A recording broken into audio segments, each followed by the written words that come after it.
সবাইকে নমস্কার জানিয়ে বলছি, প্লিজ দয়া করে কেউ কাউন্টিং এজেন্টরা এবং প্রার্থী ক্যান্ডিডেটরা তারা ভোটিং এলাকা ছেড়ে আসবেন না। স্ট্রং রুমে যেখানে কাউন্টিং হচ্ছে, মানে সেন্টারে, সেখান ছেড়ে কেউ আসবেন না। এটা বিজেপির প্ল্যান। প্রথম 2-3 রাউন্ডে আমি কালকে থেকেই বলছি যে ওদেরগুলো আগে দেখাবে, আমাদেরগুলো পরে দেখাবে। এবং অনেক জায়গায় 2-3 রাউন্ড কাউন্টিং করার পরে প্রায় 100টা জায়গায় কাউন্টিং বন্ধ করে রেখে দিয়েছে। এবং কল্যাণীতে ধরা পড়েছে 7টা মেশিন, যেখানে কোনো মিল নেই। এটা টোটাল ফোর্স, পুলিশ সেন্ট্রাল ফোর্সকে দিয়ে চারিদিকে তৃণমূল কংগ্রেসের উপর অত্যাচার করছে, অফিস ভাঙছে, জোর করে দখল করছে। এসআইআর নামে আপনারা দেখেছেন ভোট লুট করেছে যাতে যে সিটগুলো জিততে পারে। কিন্তু এখনও এমন 70টা সিট আছে, 100টা সিট আছে যেগুলো আমরা এগিয়ে আছি, সেগুলো বলছে না। টোটালটাই মিথ্যে নিউজ খাওয়াচ্ছে।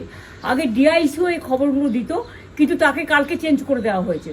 টোটালটাই ইলেকশন কমিশন নিজের ইচ্ছে মতো খেলছে, এবং সাথে কেন্দ্রীয় বাহিনীকে নিয়ে। এবং আমাদের পুলিশরা টোটাল মাথা নত করে কেন্দ্রীয় বাহিনীর আন্ডারে কাজ করছে। সুতরাং আমি আমাদের কাউন্টিং এজেন্টদের, আমাদের সমস্ত পার্টির কর্মীদের বলবো, অত মন খারাপ করার কারণ নেই।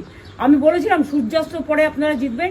3 রাউন্ড 4 রাউন্ড কাউন্ট হলেও এটা 14 রাউন্ড থেকে 18 রাউন্ড কাউন্ট হয়, তখন আপনারা জিতবেন। Wait and see, watch. আমরা সবাই আপনাদের সাথে আছি, আপনারা কেউ ভয় পাবেন না, নিশ্চিন্তে থাকুন। আমরা বাঘের বাচ্চার মতো লড়াই করে যাবো।